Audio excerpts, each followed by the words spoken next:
क्या कोई इंसान मृत्यु को भी हरा सकता है?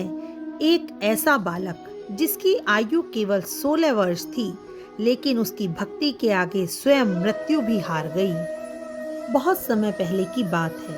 एक महान ऋषि थे, ऋषि मृकुंड, और उनकी पत्नी थी मरुंधति। दोनों तपस्वी थे, धर्मात्मा थे, लेकिन एक ही दुख था, उनकी कोई संतान नहीं थी। वर्षों तक उन्होंने कठोर तप किया और अनंततः उनकी तपस्या से प्रसन्न होकर प्रकट हुए स्वयं भगवान शिव। शिव ने कहा, वर मांगो। ऋषि मृकंड ने कांपती हुई आवाज में कहा, प्रभु, हमें एक संतान चाहिए। तब शिव ने एक कठिन विकल्प दिया, या तो एक अल्पायु लेकिन अत्यंत तेजस्वी पुत्र, या एक दीर्घायु पर साधारण पुत्र। ऋषि ने बिना सोचे कहा, हमें तेजस्वी पुत्र चाहिए, चाहे आयु कम ही क्यों ना हो। जन्म हुआ एक अद्भुत बालक का। कुछ समय बाद एक दिव्य बालक मार्कंडे का जन्म हुआ। बचपन से ही वह असाधारण था। वह खेलता नहीं था, वह शिव का नाम जपता था। वह रोता नहीं था, वह ध्यान में बैठता था।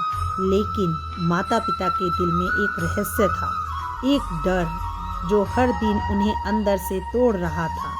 उन्हें पता था उनके पुत्र की आयु केवल 16 वर्ष है। जैसे जैसे मार्कंडेय बड़ा हुआ, उसकी भक्ति और गहरी होती गई। एक दिन उसने अपने माता पिता को रोते हुए देखा। उसने पूछा, माता, आप रो क्यों रही हैं? आखिरकार सत्य बताया गया, बेटा, तुम्हारी आयु केवल 16 वर्ष की है। पूरा घर शोक में डूब गया। लेकिन आश्चर्य, मार्कंडेय मुस्कुराया। उसने कहा, जिसने जीवन दिया है वही उसकी रक्षा भी करेगा, मेरे शिव।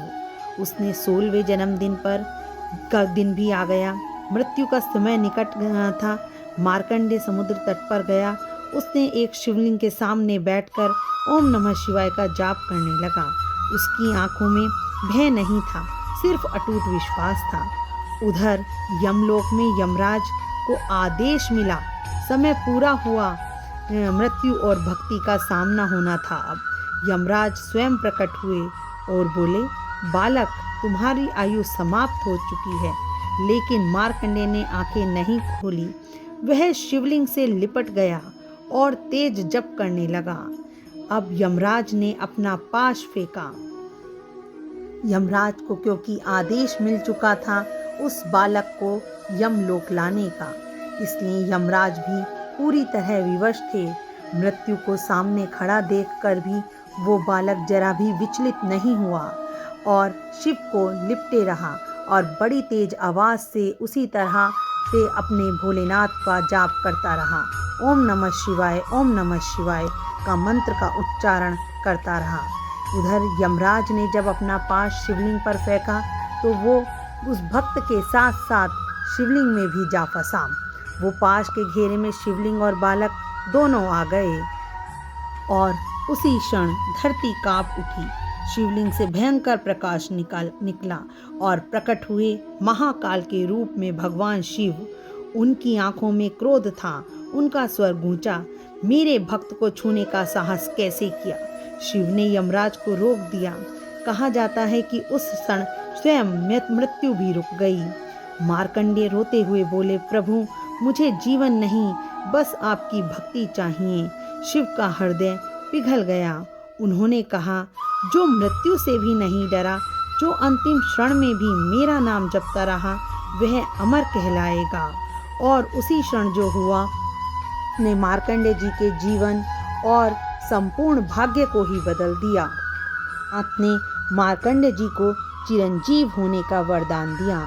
इस कथा का अर्थ यह नहीं कि मृत्यु हार गई, बल्कि यह है कि सच्ची भक्ति से भाग्य भी बदला जा सकता है। कहते हैं, जहाँ भय खत्म होता है वहीं से शिव की कृपा शुरू होती है। तभी से महाकाल की उपासना को मृत्यु पर विजय की साधना माना जाता है। धन्यवाद। आपको यह कहानी कैसी लगी? प्लीज़ इसे लाइक, शेयर और सब्सक्राइब करिए और कमेंट में जय महाकाल जरूर लिखें। धन्यवाद।